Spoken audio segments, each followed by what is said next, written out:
Welcome to the 2016 Laird launch, and it's the 20th of March today, and we are in the Laird Vineyard and we're picking it today. So the whole roller coaster of emotions of watching the fruit ripen over the season has come to this point. We've weathered a pretty unfavourable spring, but we had good winter rains at the right times and a fairly dry summer, but a cool summer.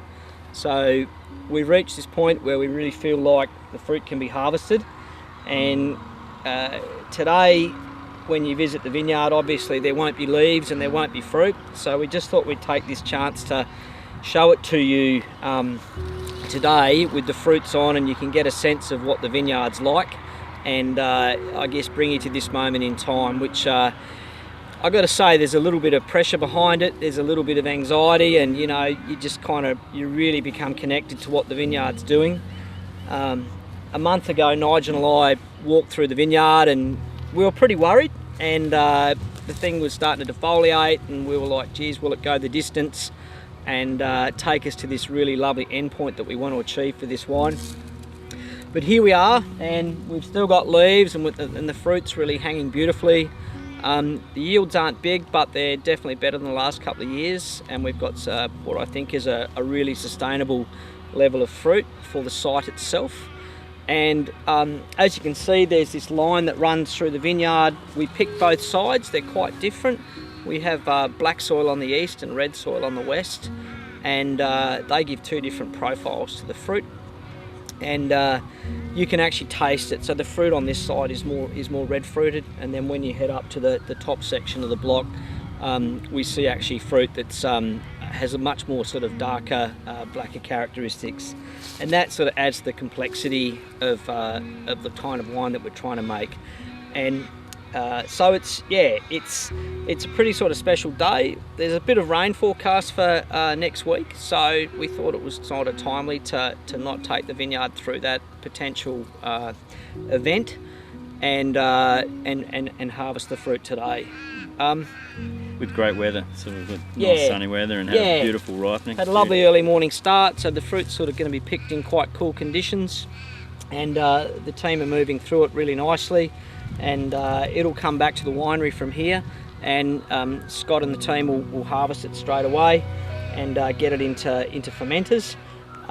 But yeah, it looks like a really promising season. 2021 so far for the fruit we have picked to date. The yields have been quite good without being over the top, but some nice weight in there, which is really good for the growers. And we're seeing really vibrant primary fruit and colours come through in the fermentation. So that's sort of the signature of this year. Everything we're looking at is very bright, and you know, I think that'll resonate in Laird.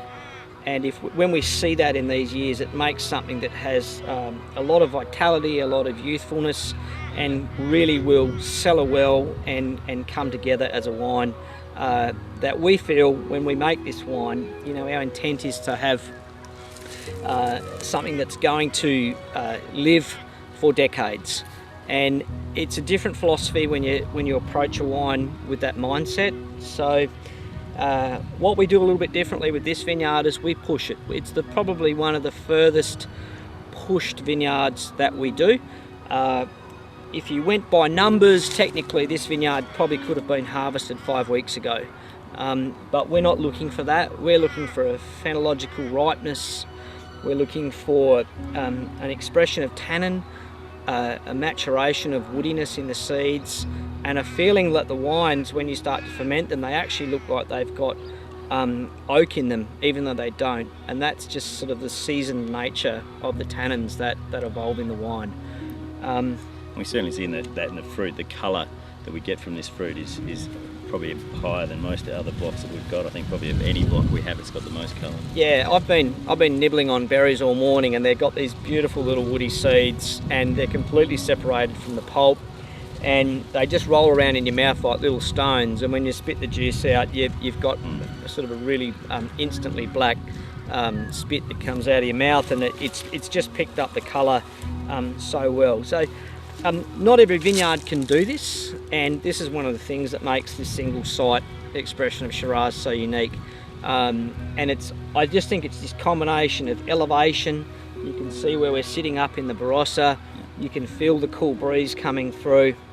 The soil diversity, the fact that the blocks are contoured. The blocks go from high areas to low areas, and we get different effects on the fruit, different degrees of bagging, if you like, and then we get actually full berries as well that don't seem to shrink at all. And it's that real contrast of the fruit that we can achieve in this site that just gives the complexity, but then that really dense velvety structure and tannin, and it's quite unique when we see this wine in the tasting bench. It really is a vineyard site derived wine that we believe that fact that we can push the vineyard to the point that we take it, that we can achieve an expression of flavour, a feel in the wine, and a structure that we can't do on every site. And that's really, to me, what makes Laird just so unique.